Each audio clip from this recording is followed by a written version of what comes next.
Materi sekarang berhubungan dengan penerbitan saham untuk membayar transaksi perusahaan, atau dengan kata lain, ketika penerbitan saham ini perusahaan tidak akan memperoleh kas atau tidak akan memperoleh uang tunai. Ketika kita menerbitkan saham untuk transaksi yang non-kas, maka terdapat beberapa peraturan yang harus kita penuhi, di mana kita harus mengakui besaran saham tersebut sebesar fair value dari goods, dari barang atau jasa yang kita terima. Jadi transaksi ini contohnya adalah ketika kita membeli barang, itu kita biasanya menggunakan kas atau alat yang lainnya.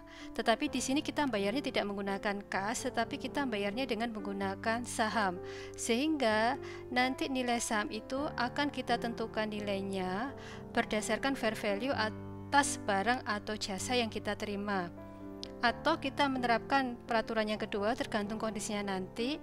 Jika fair value dari barang atau jasa itu tidak dapat kita ukur secara reliable, maka kita bisa menggunakan fair value dari shares atau dari saham yang kita terbitkan. Slide ini menunjukkan contoh pertama terkait dengan penerbitan saham yang berhubungan dengan transaksi non-kas. Perusahaan di sini menerima tagihan sebesar 5.000 euro untuk jasa yang dipakai.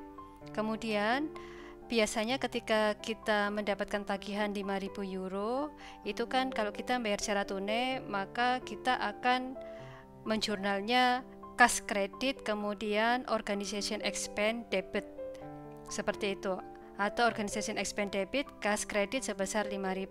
Tetapi di sini pembayarannya tidak menggunakan kas, tapi menggunakan saham sebanyak 4.000 lembar saham, di mana saham tersebut memiliki nilai pari 1 euro per lembar saham ordinary. Sehingga di sini kita membuat jurnalnya jelas, organization expense adalah sebesar nilai tagihan untuk organization expense tadi sebesar 5.000 atau sebesar jasa yang kita gunakan.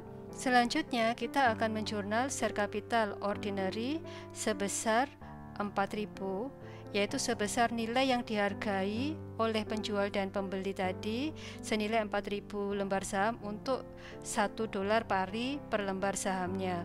Selisihnya adalah sebesar 1.000 yang kita akui sebagai share premium ordinary. Contoh berikutnya masih sama terkait dengan penerbitan saham untuk non-cash transaction, namun di sini terkait dengan transaksi pembelian paten.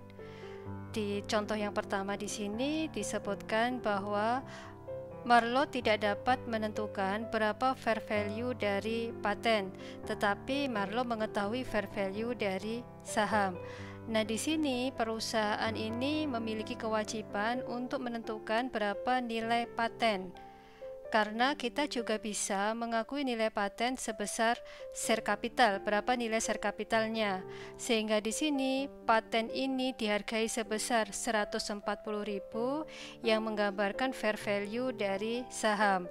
Jadi memang kalau ada transaksi kita beli paten sebesar 140.000 tanpa saham atau dengan tunai, pasti paten pada kas sebesar 140.000. Tetapi di sini paten ini harus kita akui sebagai fair value-nya, sehingga karena kita tidak mengetahui berapa nilai fair value paten, maka kita akan menggunakan fair value dari saham sebesar 140.000. Kemudian share capital ordinary kita akui sebesar 10.000 lembar saham dikalikan 10 euro per lembar sahamnya, selisihnya adalah share premium ordinary sebesar 40.000. Kemudian contoh yang kedua adalah ada fair value ini untuk saham tidak dapat diketahui, tetapi kita mengetahui fair value dari paten, sehingga paten ini kita hargai sebesar fair value paten sebesar 150.000, share capital ordinary adalah 100.000, kemudian selisihnya adalah share premium ordinary sebesar 50.000. Contoh berikutnya, bagaimana jika perusahaan tidak dapat menentukan fair value dari saham dan fair value dari paten? Maka perusahaan harus menggunakan jasa konsultan independen untuk menentukan berapa nilai paten berdasarkan discounted expected cash flow. Sehingga jurnalnya adalah paten sebesar 12 125.000 berdasarkan penilaian yang dilakukan oleh independent consultant. Kemudian share capital ordinary sebesar 100.000 dan selisihnya adalah share premium ordinary sebesar 25.000.